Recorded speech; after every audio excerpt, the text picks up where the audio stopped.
Brooklyn, New York. The dawn brings hope for your dreams, even in Brooklyn.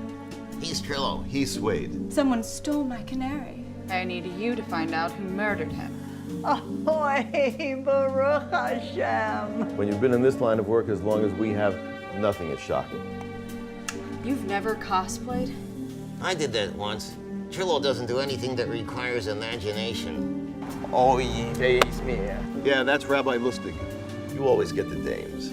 They like my style. I'll keep my schnitzel warm for you.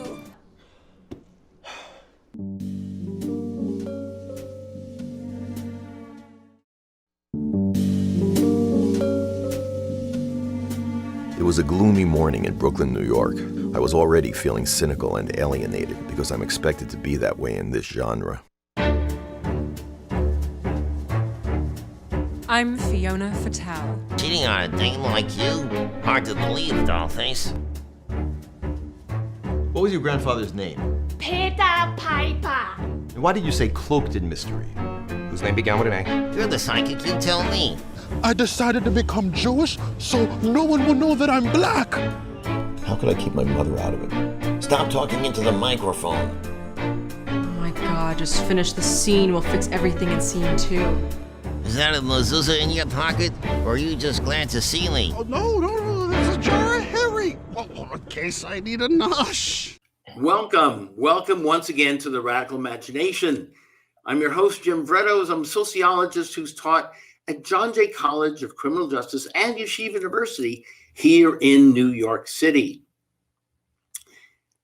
Radically imagine present-day Brooklyn, New York. A ventriloquist dummy detective duo are walking in the shadows of the Brooklyn Bridge, having been out all night on a case, walking the lonely streets back to their office as night turns into day. A voice from the twilight calls out, Brooklyn, New York, the dawn brings hope for your dreams, even in Brooklyn. You're now entering into the zone and world of detectives Trillo and Suede, the brilliant film noir parody web series created, written, and executive produced by the gifted ventriloquist, humorist, musician, and actor, Jonathan Geffner. It's a world where you'll meet characters like Mrs. Kaminsky, Jessica Rabbi, Schmedrick, Rabbi Schmutzig Pupik, Mrs. Lustig, Goose, Schlepp, Ezra, Rabbi, Big Boy Chick, Mrs. Itzkowitz, Cloy Cliché, and the alluring, mysterious Fiona Fatale. If you love the Marx Brothers, especially Harpo, are a fan of the 1940s detective noir movies, love Jerry and Elaine and George and Kramer, are a devotee of Larry David and Curb Your Enthusiasm, are a die-hard Woody Allen fan, love a Gershwin score, and the satiric humor of Mel Brooks, you'll love the world of Trillo and Suede. If you're Jewish, conflicted about your tribal roots or not, you'll love the show. If you're a non-Jewish New Yorker and have lived here for a few months, which makes you an honorary one, you'll love it too. The characters are universal. The show has garnered rave reviews and a growing cult web following in the first 2 seasons, winning 38 major awards in international web series film festivals, including Best Comedy and Best Series. They need our support as they prime for a 3rd season. Trillo and Suede is Jonathan's homage and love affair with a quintessential, quirky, timeless New York humanity. Its sweet humor, artistry, timing, and easygoing fun is like watching and listening to a Harpo Marx musical solo. It opens our dreams and hopes to a world we've missed and loved, and one we hope will be kinder and gentler. So welcome, Trillo and Suede, private investigators. Thank you. To the Radical Imagination. Yeah, well, it's nice to be here. We're a fan of your show. You do great interviews. That's why when we got the chance, we got the invite. I said to Trillo over here, we can't miss this. We got to take part in this. Thank you so much. And I'm so grateful. I absolutely love the show, obviously, your show. And it just so happens that I have a friend who we are starting our own podcast in about a week or two. He happens to be a private investigator. His company is called Black Ops, Private Investigators. And I just was wondering, he has training in the Army. He's been in special ops. He was in Desert Storm. He was a policeman. I'm curious. Now, there's not going to be any competition between us, of course. What were some of your trainings? What were some of your trainings that got you into this field? Have you been in the military, for example? No, we don't need that because we grew up in New York City on the streets. That's a kind of military guerrilla military training right there. Exactly. I totally agree. I totally agree with that. Yeah. So real life experiences, we draw upon that, and this is kind of using our wiles and wits to get by, to survive, to learn the ins and outs of how to survive in New York City. That's a great background that serves us well. Obviously. How did you two meet? How did this come? We were doing shows in the comedy clubs around the city, around town separate, Yeah. Well, I did stand-up comedy. Suede did some of that also, and we met there. Our paths crossed. Then we figured, we liked each other's sense of humor, had a kind of rapport, so we kind of hooked up, tried to do a duo thing. I was resistant at first because I found it kind of demeaning, that traditional dummy thing, ventriloquist dummy thing, kind of humiliating. But I figured, well, we'll give it a try because Trillo really wanted to do that. Yeah, because I worked with some other puppet partners. Ezra was my main one, and I was kind of used to that, used to having that kind of rapport, and I missed it when Ezra was kind of going out of that whole venue himself. So I met Suede. I persuaded him to give it a chance, and we're doing pretty well around town, getting a reputation, around the club. Mm-hmm. But it didn't last too long because I really got sick of it, and I figured that's enough. I don't want to do the only way I would do it if Trillo's the dummy, but somehow it didn't work as an act that way. So I called it quits. But we wanted to do something together because we do have this certain je ne sais quoi. And don't ask me what that is. I won't. Yeah. I won't. But so that's when we decided what else can we do together that we utilize our talents. We both like to figure out mysteries and puzzles and analyze people. We're always talking about people in the club, the customers, the people who frequented the clubs, the managers, the bouncers, and everybody on the streets of New York, the subways. So we decided, hey, we love to analyze people and things and figure out mysteries. We should be detectives, and the rest is mystery. Interesting. So did you take any psychology courses in school? Have you been in analysis yourselves? Well, I don't need the analysis because I know how to self-analyze, and I can figure things out by myself. I'm not neurotic, but Trillo here is quite neurotic. Yeah, sort of like Sigmund Freud. Sigmund Freud analyzed himself too, right? Yeah, I guess that started the tradition. But Trillo needs that. He thought he needs it, but I don't know. After all these years, what do you think? What's your assessment of all those times with the therapy? I don't think he's too keen on it anymore, right? It's true. I've had years of therapy with various therapists, but I come away with a lot of bitterness about the fact that I don't think it did me much good, and I think that it could be a crutch for people.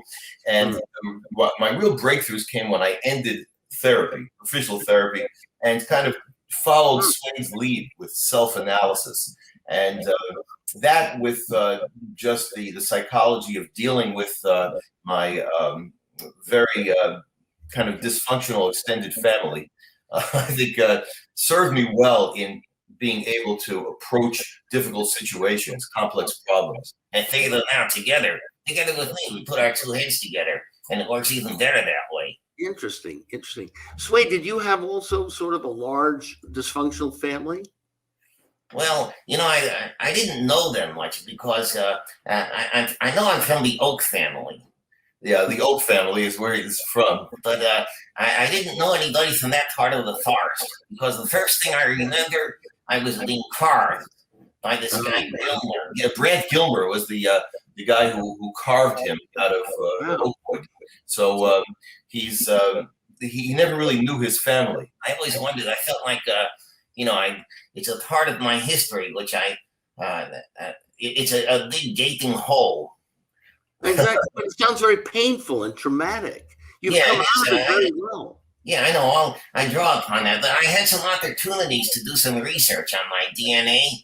I decided not to do it because, I want to move on. I look forward. I don't dwell on the past like Trillo tends to do. So I look forward. So, yeah, there's some hurt there deep inside. But I move on. Yeah, so we kind of influence each other in those two different ways. Yeah, because I'm more of kind of frenetic and dealing on the past a lot, and I get obsessed a lot. Whereas Suede here tends to shake things off and just look forward. But we need a balance. So I think between the two of us, we can set a good kind of medium balance. And these incredible people who come into your office and the cases that you have, that must also take your mind off of the past, perhaps. I mean, these are incredible people that come. Fiamma Fatale. I know my partner, Manuel Gomez. I'm very, very happily married, but I know that my partner, my detective partner here, would certainly like to meet Fiona. But these characters that come on in and the cases you have, tell us a little about that because they're fascinating. Yeah, cross section of New York City. Where better to meet all kinds of fascinating characters because New York City's got all kinds, and they and the weirdest ones and the most unusual and extreme examples, they seem to gravitate to us because we don't advertise, it's word of mouth. Yeah, that's one thing about us. We never placed any ads. That's why there are rumors that we don't even exist. I mean, people talk about us. Is there really a Trillo and Suede? These guys real? Well, and we like to keep that mystery going, sort of, the kind of allure of the unknown, of being unsure of whether we really exist. And people have to seek us out if they really want our help. Because we don't want we don't want to get involved in all this cynicism. There's enough cynicism we have to deal with just living in New York City. So when people come to us, we want it to be because they sought us, because they took the time and trouble to find out, track us down, and they want our help, and they're going to appreciate the special kind of talents that we have. Absolutely. And how can they track you down? Oh, that's up to them. That's the $64,000 question. Just wandering around by the Brooklyn Bridge, or with inflation, it's about $1 million question now. Yeah.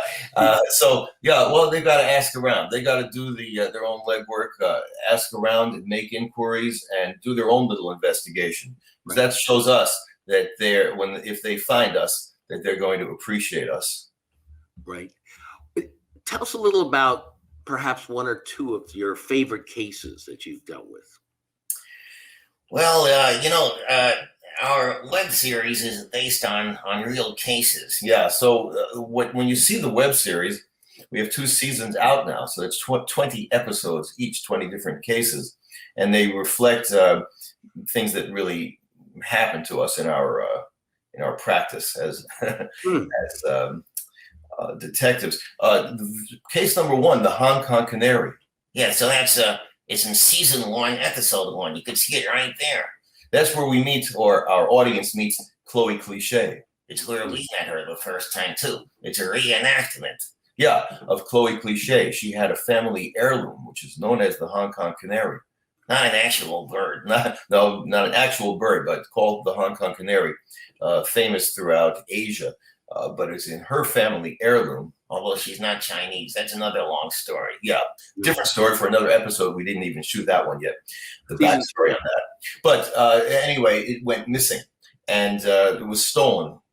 And so it was up to us. She appealed to us to track it down. We meet some interesting characters along the way the short version is in the episode you're going to see on the web series. Yeah, that's a mini version. It's only a 5-minute episode or so, and yet, so you'll see that shortened version. We hope to someday do a feature film, which we've written, also called The Hong Kong Canary, which goes into great detail about the ins and outs of that and who really stole it, and a whole cast of characters and subplots.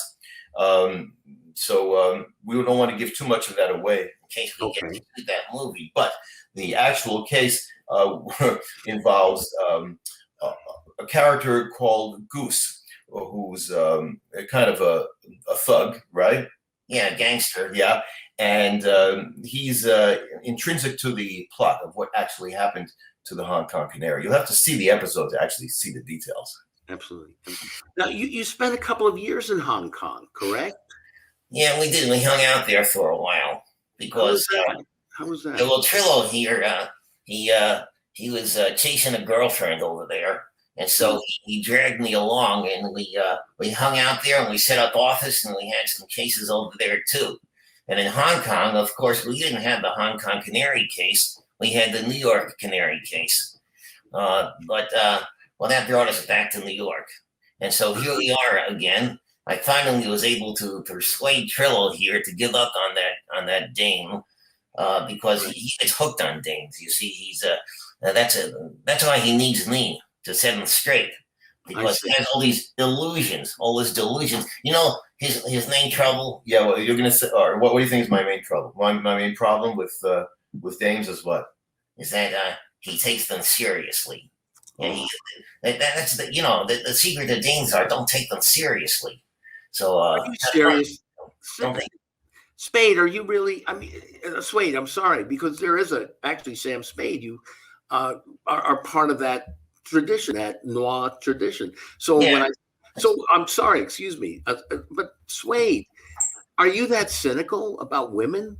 I mean, you don't. Oh no, I wouldn't say I'm cynical at all. I'd say I'm realistic. Realistic, huh? Yeah. So that's the way to go. Hey, look, to each. Have you been in love though? Have you been in love, Suede? In love, that's kind of funny. With Trillo, I know. Trillo's always falling in love, and where does it get him? It gets him bupkis. Bupkis. Yeah. Falling in love, it's there's no percentage in that. It ain't worth it. No, I didn't. No, I haven't been in love. Well, I almost fell for a couple of dames, but then I shook myself awake and realized the foolishness. So yeah, Trillo, I think he's kind of a hopeless romantic, and the emphasis is on hopeless. So yeah, I try to influence him not to get too carried away with the dames. That's the trouble. Well, you haven't asked my advice. I would recommend that you stay romantic and not be cynical about maybe more traveling, perhaps going to the Holy Land, because perhaps you'd find your mate there, perhaps at the Wailing Wall, because Trillo, you also speak Yiddish, correct? And yes, Spade? Yeah, I do, because well, another long backstory. We allude to that a bit in the web series in a couple of episodes, a little brief bit about my backstory. My mother was a Hasidic Jew from Brooklyn, New York, from Borough Park. Really? She ran away from home when she was a teenager. And so she cut ties with her whole family there, but she did speak Yiddish. And she hooked up with an Italian guy. Italian gangster. Mafia hitman. Yeah, mafia hitman, who I never knew really. Well, he left when I was a baby, so I didn't really know him. So that's where I get the name Trillo. Half Italian, but Jewish according to Jewish law. So he stuck with that. Stuck with that. Yeah. Well. Yeah, the neurotic stuff. Yeah, from his mother, well, crazy mother. Yeah, but my mother, but she did speak Yiddish to me, and I learned Yiddish from her. So I wound up speaking Yiddish, and really have a Jewish identity according to Jewish law. According to Jewish law, if your mother's Jewish, right? You are Jewish. Anyway, it's my identity through having really not known the Italian side of my family. And Suede, how about your family? We haven't really spoken much about them. Yeah, well, it's the Oak family, I guess. The I know. Not the Oakowitz, but were they Gentiles, as far as you know? Well, no, not at all. They were They were Jewish oaks. Jewish oaks. Yeah, Okay. that's the only thing I knew about them because I didn't see any kind of evidence except I was told by my Carver, Brant Gilmer, the guy who carved him, just said that when he acquired me, it was from a Jewish forest. Yeah. All right. Now, this is something that Suede is a little sensitive about. No, he pretends he's not sensitive. You do have certain sensitivities. All right. I'll grant you that. Yeah. Okay. He tries to play it down. But one thing is that he says it's from an oak forest. Technically not. It was from a Jewish cemetery. Mhm. And yeah, okay. And also another thing, if we're gonna, full disclosure here. Well, I guess that's what the interviews are for. This is going to be an exclusive to your Great. show, Jim. Yeah, exclusively. We haven't said this anymore to anyone else. This bits of information. So he comes from a Jewish cemetery, and it wasn't an oak tree. Yeah, What we say, hey, we're going to give him an exclusive. A second exclusive, basswood. His family is basswood. Basswood. Okay. And I like to say oak because who's going to know the difference? And I thought oak sounds a little sort of cooler. He thinks it sounds cooler, like strong oaks or something, but he's really basswood. So he's basswood from a Jewish cemetery. The Bassowitzes. So Wow. that's what he does know, but he doesn't actually know any other members, anyone else that was carved from that cemetery. But but still, he was. I think you're both very, very sensitive, and I think you're both very romantic. What about a trip again to the Holy Land? There's people planting trees there all the time. I mean, that might be a nice adventure, and perhaps you did have a friend, didn't you? Yossi, was he a friend of yours at first? An Israeli? Am I correct on that? Trillo? Yeah, Yossi. He was from our dim, dark past. I remember that guy. He sort of disappeared when I came onto the scene. Yeah, Yossi disappeared. Suede kind of took his place, and Yossi went off someplace. I haven't heard from him, so yeah, never knew what became of Yossi. Okay. Yeah, but the connections to Israel, yeah, I've been there a couple of times. Suede hasn't been there yet. Yeah, I'd like to go though. Find my roots there in a basswood forest. Yeah, maybe some relatives, long lost relatives. So yeah, we have to talk to the Jewish National Fund about that. Maybe Tu B'Shvat. Yeah, and Tu B'Shvat, when they plant the trees there. Is that the holiday? Yeah, I think so. So yeah, it'll be a good time to go there and maybe set up a satellite office in Jerusalem. Absolutely. Yeah, the Schnitzels. I gotta meet those guys. You know the series Schnitzel on Netflix? I was going to ask you, have you been watching that or Unorthodox? Yeah, those. They're really cool. That makes me. It's quite a coincidence you brought that up, Jim, because I've been thinking about that. Watching Schnitzel. I'd really like to visit there and get back to that part of our roots. Can you see yourself living in that religious ultra-Orthodox community? By the way, I don't know if you know this, but my last name is a Greek name, Vrados, but my mother is Jewish too, Russian Jewish. And there you go. You got something in common with Trillo over here. Right. And but I also have been to Israel, but I think you guys would do wonderful there. Your humor is, would you say, very Jewish in that sense? Interesting you mention that, Jim. What do you think? We actually have a video series, the 7 short videos that we did recently. We recorded discussing the topic called "Too Jewish" is the name of the series. Where we discussed that, an open question: are we too Jewish or not? Trillo began to be self-conscious about that because we got a few comments from fans saying, "Hey, love the show, but word of advice: you guys are too Jewish." Yeah, we do have a lot of Jewish humor and characters, some Yiddish words sprinkled here and there throughout the show. So we got a few comments like that. Actually, we got a lot more comments from people saying they love the Jewish humor. And that usually came from Gentiles. Yeah, usually from non-Jews. We got comments saying, "Hey, I'm not Jewish, but I love that Jewish humor." But we got a few comments complaining that we're too Jewish, and invariably, what? Yeah, it's Jews who are complaining we're too Jewish. Yeah, they complain. Yeah. Well, fetching. Jews like to fetch. Well, about everything. I know that you have a case to go to shortly with at Rabbi Pupik's Knish store.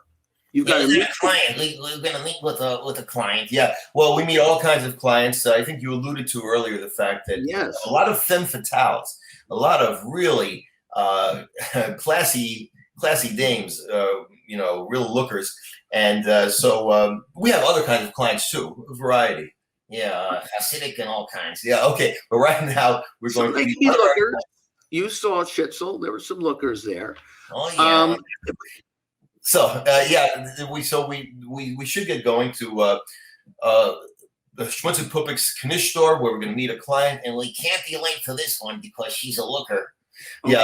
Okay, should we translate for the non-Yiddish audience what that means? You're going to the Knish store, Rabbi Pupik.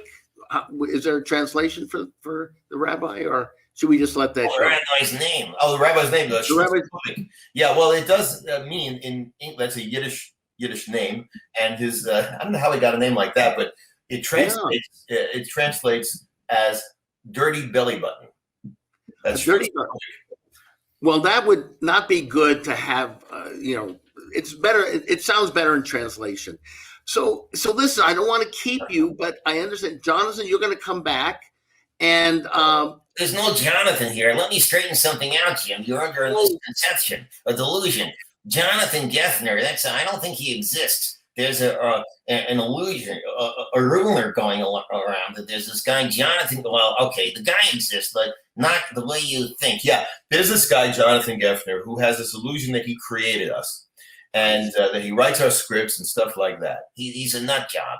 Yeah. So, but he's harmless. He's a big fan of ours, and he doesn't exist as our creator. He thinks he does, but we have him around. He helps us set up the website and helps promote us. So he's a good egg, although he's a nut job.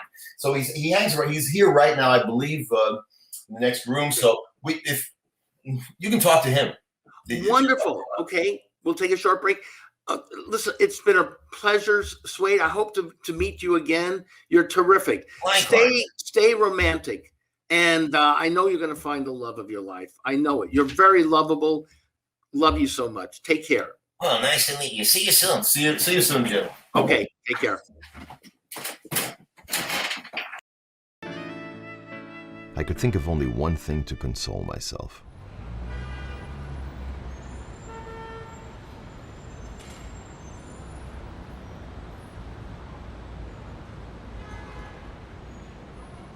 As I stood there, burying my sorrows in a challah roll, I looked up, and there she was.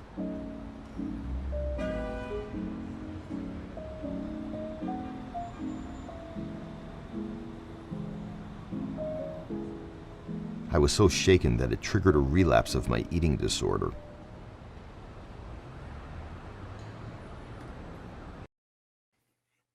It's great, wonderful. So hi, that was so wonderful. We met Trillo and Suede, and Suede kept telling me that Jonathan didn't exist, but I think he was a little confused there. And you do exist, and here you are. Well, there are two schools of thought about that. Some people think that that Trillo and Suede created me or my character, and some people understand that I created them. So whatever people choose to believe is fine with me. Exactly.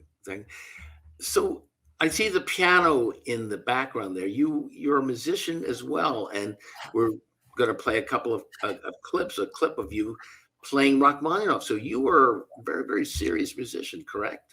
Yes, off and on. When in my younger years, I was a serious pianist. I was flirting with the idea of being a concert pianist for a while, but I kept going back and forth between that and other things. We've had many interests. I mean, my main problem with being a concert pianist is that I had too many other interests to dedicate myself enough to that, because that's such a tremendous amount of work it requires to even have a shot at that. But yeah, still, I was serious about the piano. I got a master's degree in piano from Manhattan School of Music, and then promptly became a Yiddish teacher as my main income, Yiddish school director, in fact. Jewish school, but in particularly, I mean, a few different supplementary schools, but mainly Yiddish, because I'm actually a Yiddishist, a Yiddish scholar. I speak Hebrew as well, but not as well as Yiddish. So Yiddish is kind of dying language. Some people are trying to revive it, such as me. Many people don't know the difference Hebrew and Yiddish, but Yiddish is the Jewish language, which is from Europe and kind of dying out. But that's my specialty through the years. And I still teach part-time. I teach some Yiddish classes, both adults and kids on occasion. And I do Yiddish translating, also freelancing. Let's get back to that in just a minute. I wanted to also mention, or have you mentioned, about your daughters, because your eldest daughter graduated from Juilliard and is an opera singer. Is that correct? Yes. Your younger daughter, Zoe, who we hopefully will have on a show, helps you out with the show as well. Oh, yeah. Well, Michelle is my elder daughter who graduated the year before last from Juilliard, soprano. So a classical singer. And unfortunately, the pandemic struck shortly after that. So she put a hold on the whole opera world and performances. So she's eager now to start taking auditions with opera companies to get back onto that path as soon as things open up. But yes, that's the direction she's going in. She's a very gifted singer. And my younger daughter, Sabrina, who she took a leave of absence during this pandemic, but she's going back to school for her second year of college in this fall, School of Visual Arts in Manhattan, where she's a film major, and she's a very talented filmmaker. She's already made some short films of her own, on her own, and that's what she wants to do, is be a filmmaker. She appears as Zoe in the web series in many episodes through seasons 1 and 2. So when you see Zoe there, that is my daughter Sabrina, whose middle name, in fact, is Zoe. So character's name is Zoe. So in my opening, I mean, I did allude to the fact that the show does remind me elements of Mel Brooks comedy, Woody Allen, Larry David, the Marx Brothers, and it does go back to a sort of Jewish anarchistic tradition. And all of these people, as I understand, had mothers perhaps much like your own. And I imagine, I mean, Woody Allen too. I was just watching a couple documentaries about his life on Netflix the other night or whatever. And he came from this very, very large, enmeshed sort of dysfunctional family. So to a certain extent, well, mine wasn't quite like that, but my mother was an artist and so on and so on. But again, that influence is there. That energy is there. I can see your mother there, perhaps in the background. Good and bad. I mean, was she a Mel Brooks sort of mother here in a sense? She was quite a character, and she was maybe unique in certain ways, but she also falls into the pattern, the stereotype in a number of ways that you allude to. I mean, there is some truth to that.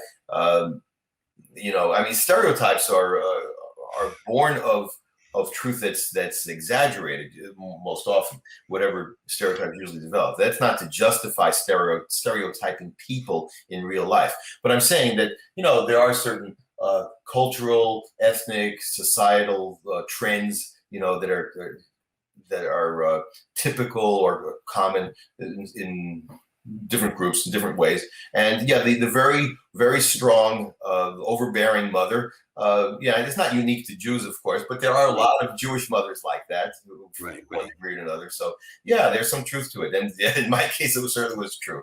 I had quite an overbearing mother, and the source of many neuroses through my life I've had to deal with, which I use humor for. It's a self-therapy, to transform that kind of, the various pains and hurts that into something that that feels positive. It's sort of liberating to make something funny, to look at it in a funny way, and to make other people laugh. So yeah, that's comes from real life. I just need to say this to you, John. You really have succeeded. You have brought such joy and laughter to my life, and I know I've recommended the show to so many people. So you've really succeeded spectacularly to use that medium to deal with. We all have our internal demons, and you've done a magnificent job in dealing with yours through humor. Thank you. Yeah, I appreciate that. No, I don't mean it. But I did want to give it. I want to make sure that we talk about this incredible show that you've put on here, the third season. Tell us a little about the When the Village Sleeps novel that you've made, and your hopes to really expand on this and the need for people to support what you're doing. Yes. Well, While the Village Sleeps is a Trillo and Suede novel, murder mystery novel that I wrote a few years ago, and it is based on a screenplay that I wrote. So my first priority was and remains to get this produced as a feature film. But I've been looking for funding for many years, not able to do that, not able to find it as of yet. So it's been unproduced. And that's why I decided, after a few years of that, shopping around and trying to get it produced, that I will make a novel out of it. Because I thought this particular script of the 5 feature films, count them, 5 Trillo and Suede feature films that I've written, and are just waiting to get produced, hopefully. But this one was the most adaptable to be a novel that I thought would work very well as a novel. And I think it does work very well as a novel. So while everyone waits there for this to be actually produced as a feature film, you can enjoy the novelized version of it. It's as an ebook on Kindle, and it's available right now. While the Village Sleeps, you can go to Kindle and download it. So again, just to repeat, you wrote this incredible novel that you need to and want very much to have produced, and it's always this money thing, and you're trying to get some backers and so on. How can people help you? I know you have 1,400 followers on the website and growing every day. Yeah. Yes. How can these people who are going to be watching this show help you out on this? We have an Indiegogo campaign going on right now until May 3rd to raise funding for season 3 of the web series. So the novel that I mentioned, the murder mystery While the Village Sleeps, which also I hope to produce as a feature film, that's one thing. But right now the Indiegogo campaign is for season 3 of the web series. I self-funded seasons 1 and 2, both, because this was a dream of mine for over 2 decades. I've been trying to get it produced and came close many times. The producers of TV and movies, both from each faction, have made offers to me, but then they always disappeared or they fell through. So I didn't quite get anything produced of Trillo and Suede until I decided I'm going to just go ahead and self-fund it, because I believed so much in the concept that I figured once I get it out there, maybe I can attract a following and funding. So right now, as I'm trying to build the following, I don't know if it's enough yet to be successful in raising the funds for season 3. But if you want season 3 to happen, if those of you who are fans of Trillo and Suede and you want it to continue, then we need your help by joining us in the Indiegogo campaigns before May 3rd. So a few days left for that campaign. And we offer some cool perks for whatever your contributions are. Behind the scenes videos, sneak peeks at episodes before they appear to the general public, a chance to meet us on set, maybe even appear as an extra in one of the episodes, and various other things, video chats with Trillo and Suede. So you can check it out. You go to the link. I don't know, Jim, if you'd be able to post the link later. If not, you can just go to Indiegogo.com and look for Trillo and Suede. You'll see it. Right. Just Google Trillo and Suede or your name, Jonathan Geffner.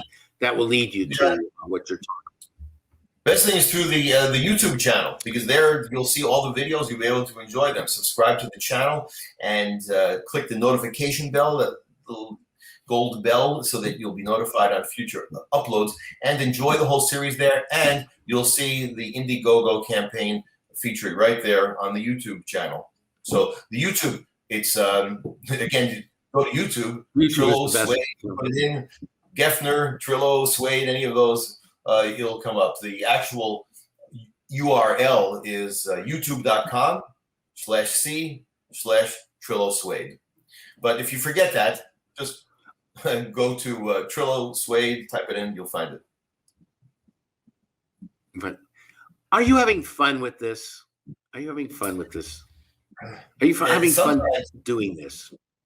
Well, sometimes it's a lot of fun. It's very exciting because it's something I've been working on and working towards for so many years, and had so many roadblocks and dead ends that stopped me from ever producing anything that I had envisioned. So yes, it's very exciting. The actual shooting, though, is not all fun. I mean, it's also stressful, because each time we shot it's a very tight budget. We had very little time to play around with, because this is all money. Time is money. It was all my money. So I had a lot of pressure to get this done as quickly as possible and to avoid cost overruns, which there were, and there always are on film shoots.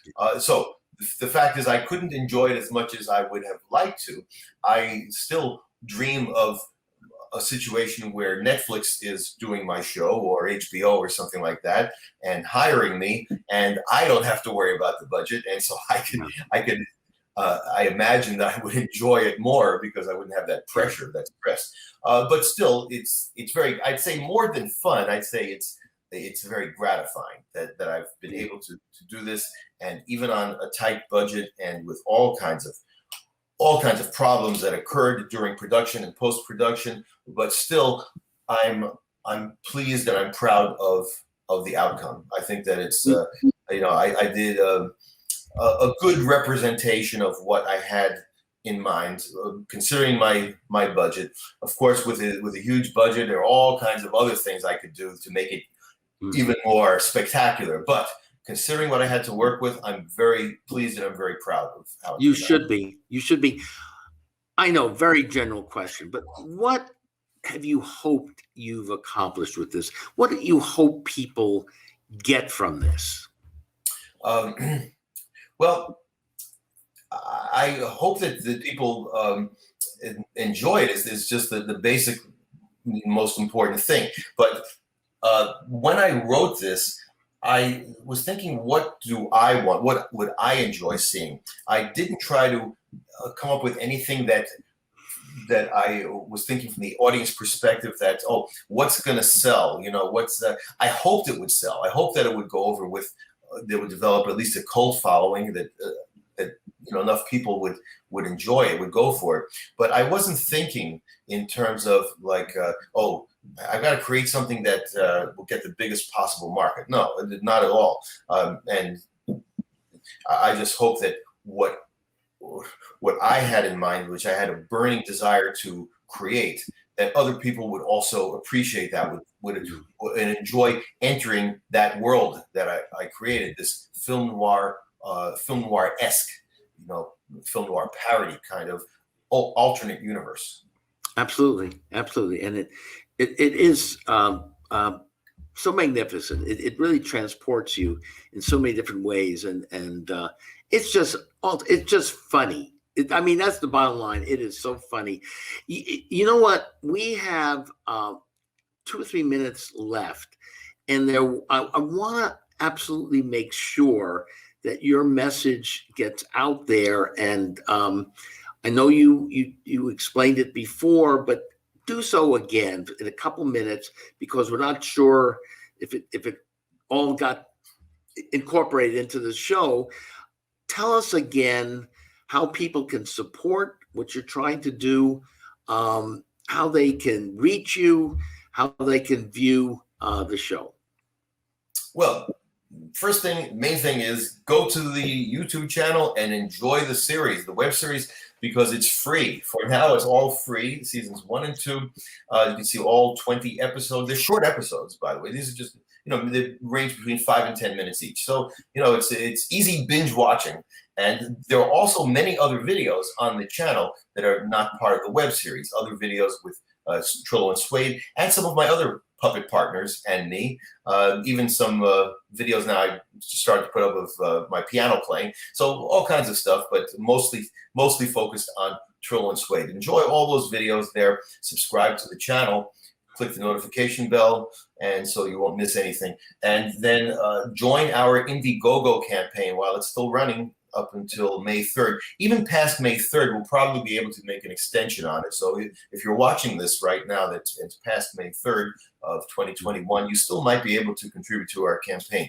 Or if it's way past that time and you're watching in the future some other time, contact us through the YouTube channel, through our Facebook group, because we'll probably be having some other campaign going for either for season 3 if we haven't been able to do it yet, or for While the Village Sleeps for that feature film that I also am planning to do. So you might be able to join us in various other Trillo and Suede ventures. Check it all out on the YouTube channel. Also join our Facebook group. If you're on Facebook, we have the official Trillo and Suede Facebook group. We have a lot of fun there where I post messages every day and answer questions and post some special videos just to the Facebook group. So join us there on Facebook as well. We have joined you. We will continue to join you. And thank you so very, very much for being on the Radical Imagination today. We'll be able to show this show before May 3rd. We hope to have you on as well many times in the future. All the best. You're really incredibly talented, and it's just very funny. We're going to get it out there on all our outlets, and do yourself a favor out there. Watch this show. It is magnificent. It is funny as hell. You'll enjoy it. Thank you so much, John. Thank you. My pleasure. Thank you. And thank you so very, very much, all of you, for watching The Radical Imagination. This is Jim Vredos. We'll see you again on The Radical Imagination next week. Take care. We're Trillo and Suede. He's Trillo. He's Suede. We're detectives. Private investigators. You probably know that already. Especially if you've been enjoying seasons 1 and 2 of our web series. It's the winner of the award for Best Web Series in over 20 international film contests. And also a winner for Best Comedy, Best Noir, Best Music, and several other awards. We self-funded seasons 1 and 2. But we cannot self-fund anything further. So we need your help to make season 3 happen. And you'll get some cool perks in thanks for your contributions. Want to get an idea what season 3 will be like? Well, watch or rewatch seasons 1 and 2. Thanks for your support. And here's the season 2 teaser. It was a gloomy morning in Brooklyn, New York. I was already feeling cynical and alienated because I'm expected to be that way in this genre. I'm Fiona Fatale. Cheating on a dame like you? Hard to believe, dollface. What was your grandfather's name? Peter Piper. And why did you say cloaked in mystery? Whose name began with an A? You're the psychic, you tell me.